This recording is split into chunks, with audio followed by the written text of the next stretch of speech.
We all want to help one another. Human beings are like that. We want to live by each other's happiness, not by each other's misery. We don't want to hate and despise one another. In this world, there's room for everyone, and the good earth is rich and can provide for everyone. The way of life can be free and beautiful, but we have lost the way. Welcome to Rabble Rants. I'm Santiago Helo Quintero, and alongside Jesse McLean, we're going to unpack the stories that have us most riled up and challenge the narratives around them. Well, the NDP and the Liberals made another big announcement this week, apparently. Pharmacare. Pharmacare is what's in the news right now. I know a lot of people are really excited. It sounds very promising. I think the most common comment people are making to me when I express my hesitations is that they see it as a positive first step. And I will allow them that for the moment, but let's get into at least what details we do know. Pharmacare was part of the agreement with the Liberals that the NDP made with them back in March of 2022, that in order for them to get along and vote along and for the NDP to prop them up, Pharmacare had to be delivered. And the original deadline was set for December 2023. They came to an agreement to push that off until March. March 1st was the deadline. And so as we approached it, sure enough, they made the announcement that 2 types of drugs will be covered, a wide range of diabetes medication and possibly the monitoring devices required, as well as contraception. And that, again, it's a wide class of contraception that is supposed to be included. This legislation could be tabled in the House of Commons as early as next week. Now, in the interviews that Jagmeet has provided, he says it clearly points to single-payer system, which means rather than a hodgepodge of a whole bunch of different entities, it would acquire the purchasing power of a single payer. However, we don't know who that payer is. I think there's a lot of speculation that it might be Manulife. But again, the legislation has not seen the light of day, not public day anyway. And the Liberals right now are refusing to comment on it until it's tabled. The NDP also admit that there's some details that they're still working out, but no other drugs are going to be included in this. We know that. They are using the words universal, which would be different than the dental care that they rolled out sort of earlier this year that is administered by Manulife. Manulife, if folks remember, the reason I kind of have maybe disdain dripping when I mention them is not just because they're a big insurance company, but also because they recently had to walk back a policy change that was going to see everybody that fell under their insurance would have to get over 200 medications, specifically at Shoppers Drug Mart. That obviously didn't go over very well. So it seems that Manulife has definitely done a good job lobbying all levels of government here in Canada. So I guess that's why we expect them to be responsible for this. But like anything, I'm skeptical. I don't like announcements that lack in real details. And like we've talked about on the show before, timing is everything. Mm-hmm. None of the timing is ever not tied to very specific political ends, political goals. You know, there's a lot to unpack about what we do know about Pharmacare. But Santiago, are you excited? Do you see this as a big momentous announcement? No, I don't have it in me to be so generous, I don't think. And that might feel harsh. But the history of Pharmacare is one that, or at least about the conversation of Pharmacare, has been incredibly frustrating for me to witness.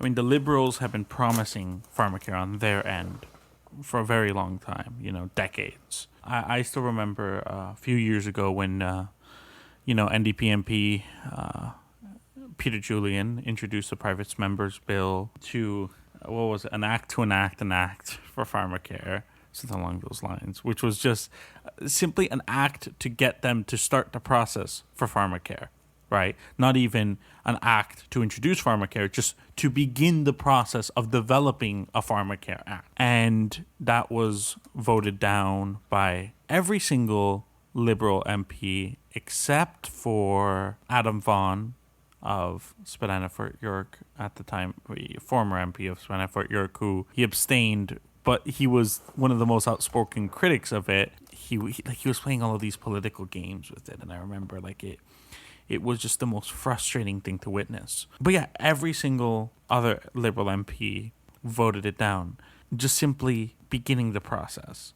They have been playing with the public about pharmacare for far too long and getting away with it, even though this is one of the most immensely popular policy points. Is there anybody out there who's actually opposing this? I mean, most conservatives that I talk to are on board with the idea of pharmacare. Well, to be fair, they're saying they haven't seen anything. They can't comment, and they don't trust these two. That these two often make promises and then deliver anything but. And yeah, I mean, that's fair. Of course it's fair. Ask anybody waiting for this Canadian disability benefit to appear. So it had legislation. It had something that we were all supposed to cheer and get really excited about, but then it's been absent from the budgets.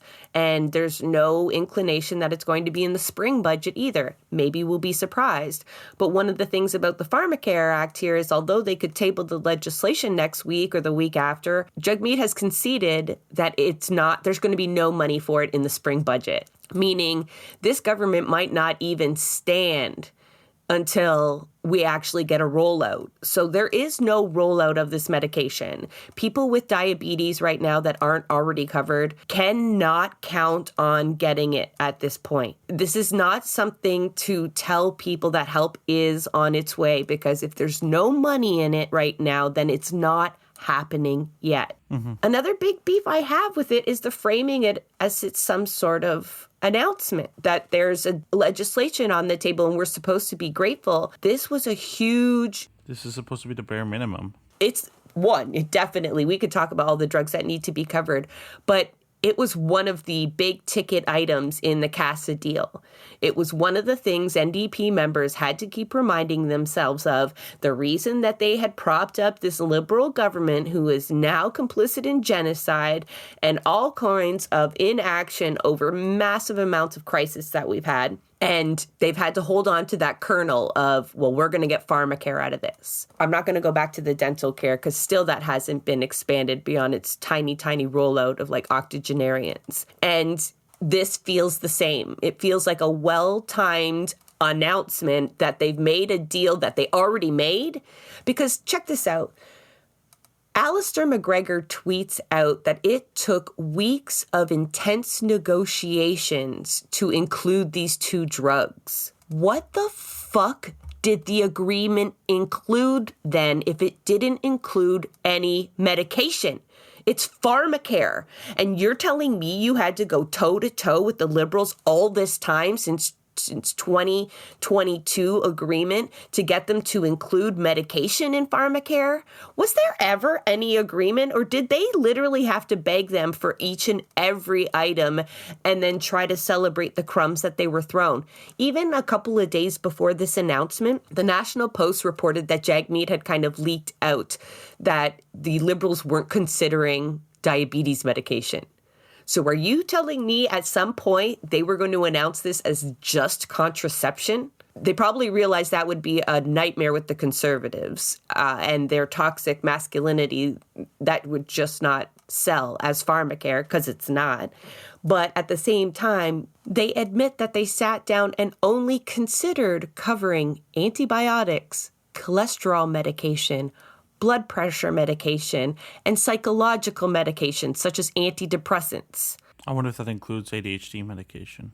Sorry, selfish, but... It's not selfish. This is what everybody's looking for, to not have to pay for the drugs that they need that should be included in this so-called universal health care. Those drugs that you just mentioned, those aren't being included as of right now. They aren't. They only considered them and then declined. And there has been no word from anyone who spoke about this as it being a first step. Because at no point have they implied that these drugs that I've just mentioned are next. No. They have emphasized that they did everything they could to simply get these two drugs in. People need to remember that even the Canada Health Act and any other kind of legislation that passes or barely passes or passes without any funding attached to it will quickly be repealed will quickly go by the wayside, particularly if it was some piecemeal shit that's easy to retract. If you gave everybody the drugs that they needed, you could not take them away. But if you're only giving people contraception that they need, and now remember that's a lot of folks in Ontario, BC, and soon to be Manitoba are already covered for contraception. And so that is a lot easier to take away. I'm curious about when you say contraception, I'm curious about what's included in that and what maybe isn't included in that, right? Because are different various kinds of IUDs included in that? As an example, is Plan B included in that? What are we talking about when we say contraceptive? Yes. If you are listening to Jagmeet Singh, all of those, it is a wide range of contraception. So to be fair, and the same goes for diabetes, it's not just insulin. So they are attempting to cover the drugs that are being covered as universally as possible. So Plan B is what some people call the morning after pill. That is obviously very contentious with conservatives. And I don't think that was specifically mentioned. I mean, right now we're at a moment where the Conservatives have the majority of provinces across the country, save for places like BC, which aren't doing much better under an NDP government. But anyways, using that power, they have been eroding healthcare left and right. And this is what we get from the coalition of federal Liberals and federal NDPs. I mean, if you compare what the Conservatives are taking away versus what we're getting here, there's no way to spin this as the people are coming out in any way as a net gain. We're losing more and more. We got a little, it's like 4 steps backwards, 1 step forward. And we're supposed to take this as if that 1 step forward means we're moving forward. I cannot possibly look at it that way. I can't. Pharmacare, first of all, is not this unusual, like, utopian thing. It's pretty standard in many of the countries that have universal health care. If anything, Canada is one of, if not the worst country that has so-called universal health care when it comes to covering pharmaceuticals. It is a ridiculous system that we're currently under. And it is the most logical thing in the world to introduce Pharmacare. It will save Canadians so much money. I mean, we talk about essential goods, non-essential goods often on this show. Treating medicine as something to profit off of is some of the most despicable, evil shit that I can think of. These companies are fucking massive, and to make matters worse, they often rely on public money for the development of this medication that they then go and sell for enormous profits. So they're fine using the people's money, all they want, to create the medicine. Because there are people who are like, oh yeah, they charge all this much, but they need it for development. No, they fucking don't. And they shouldn't. And we should be funding the development of medication because that is one of the most logical things to fund. It is an absolute good. But then making profit off of it, I can't imagine. I cannot imagine how fucked up that is.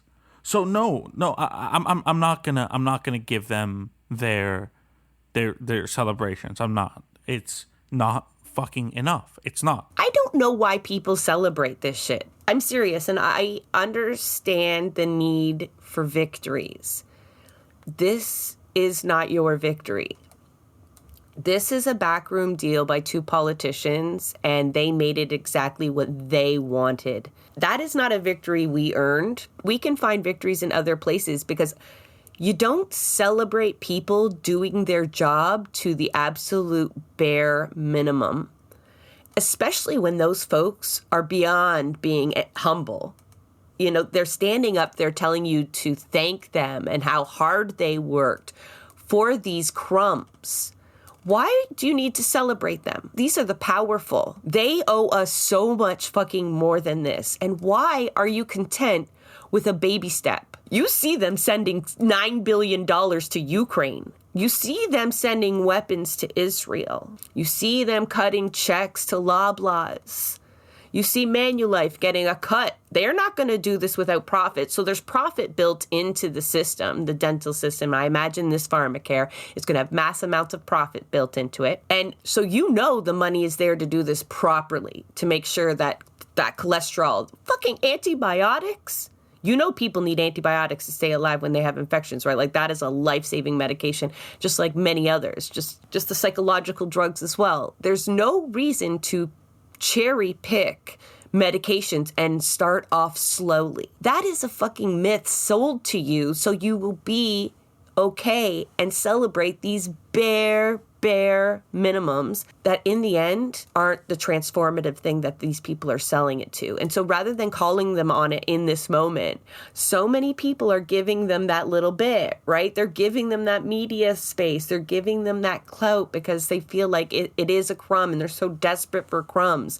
No, now is the time to look them in the eye and say, how could you, like, especially Trudeau, right? Especially the Liberals who didn't even want to cover any drugs? After all these years of promising it, they were just going to cover the birth control pill? Was that the plan? Look at them and say, how the fuck could you decide antibiotics weren't necessary for people?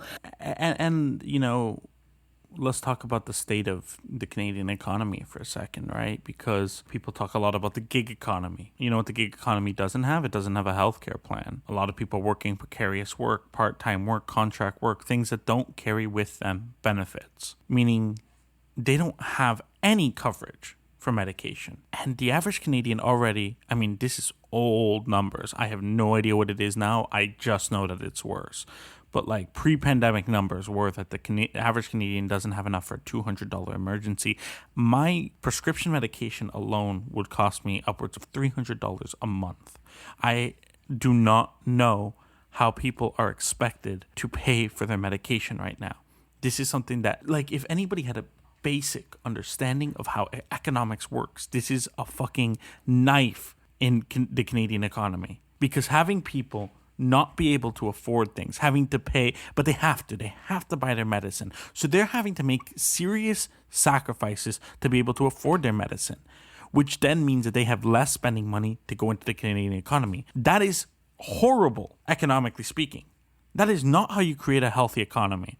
But then, by simply having a universal pharmacare, it puts us in the position to, one, if we're going the route of, single payer and stuff, we can negotiate the cheapest possible medication prices from these companies, buying them in bulk. That's one potential option. And it's the reason at the moment why Canadian healthcare is a fraction of the price that it is in the US, which is just an example of how bad this can get if we let it spin out of control. But then the other thing is that, when it comes to patents are not these ironclad things.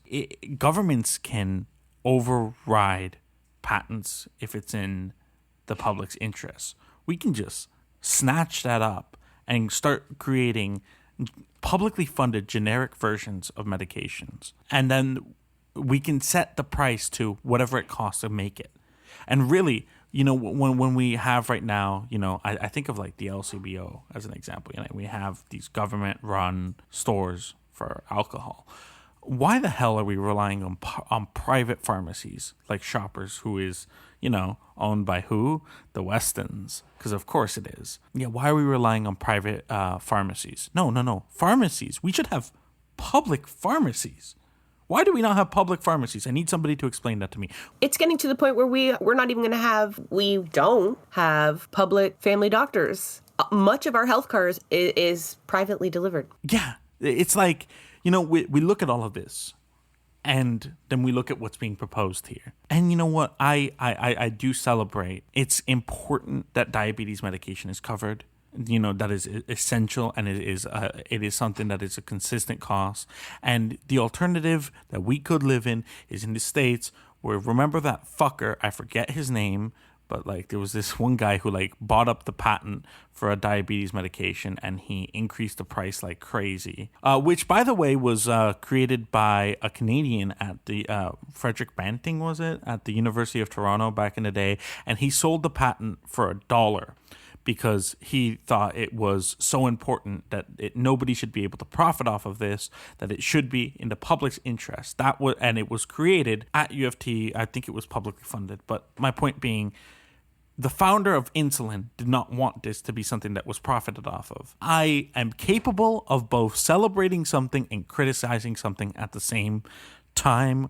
We are not one-dimensional people here. I am not okay looking at like what the options are, what the possibilities are. I'm not okay with the progress being made because they decades. It's been decades of listening to this. When exactly are we going to get actual pharmacare? Pierre Poilievre is looking like he's going to win the next election for the Conservatives. The Liberals are polling horribly right now. What exactly do they expect is going to happen? I feel like the diabetes medication is in there to help secure it to a degree, because you'd have to look like a real heartless fuck at that point to remove people's medication if eventually it does end up in the budget.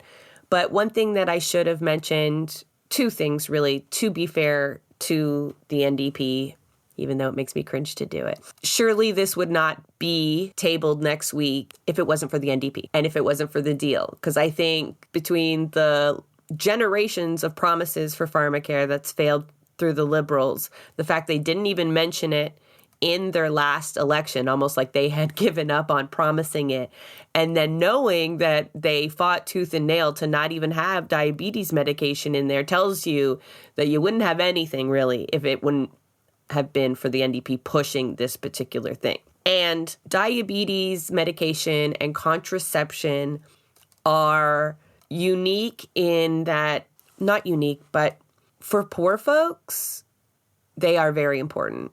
Diabetes is far more prevalent amongst low-income people. It's also more prevalent in racialized communities. Contraception is also very important to poor people. It impacts people a lot. Unwanted pregnancies, not having access to abortion or contraception is a barrier in Canada, even though we have the rights. It does become a financial barrier to folks. So these two types of drugs will definitely make a positive impact in our communities. Diabetes is extremely common in Indigenous communities in Canada. Like it's a massive issue in rural Indigenous communities, and like there's no doubts that is desperately needed there. Just wanted to mention because a lot of people do not know just how big of an issue that is. People are out here losing their limbs constantly in fly-in communities because of diabetes, and they don't have doctors in these communities, and it's a big issue. No, yeah, it has to be said. There's definitely some pluses, but if we aren't holding our politicians' feet to the fire and demanding more, that's all you're ever going to get. Quite frankly, in this moment in time, the NDP, I'm speaking from what I would do, I guess, but I would want to see an NDP that was willing to burn everything to the ground if they were not going to get a true pharmacare. There's no argument in saying that this is not possible because, as I said, it is an absolute benefit to the Canadian economy. It literally is people's lives here. I would want to see the NDP say, pharmacare or we tear this government down. We go to an election and we see how you do against Pierre Poilievre. Because your polling is in the fucking mud. Pierre Poilievre is polling at beyond majority numbers. Let's see if you want to go into an election right now. We're getting pharmacare. The people deserve pharmacare. There is no negotiation. That's what I would want to see. Because that's how important of an issue this is. That is a wrap on another episode of Blueprints of Disruption. Thank you for joining us.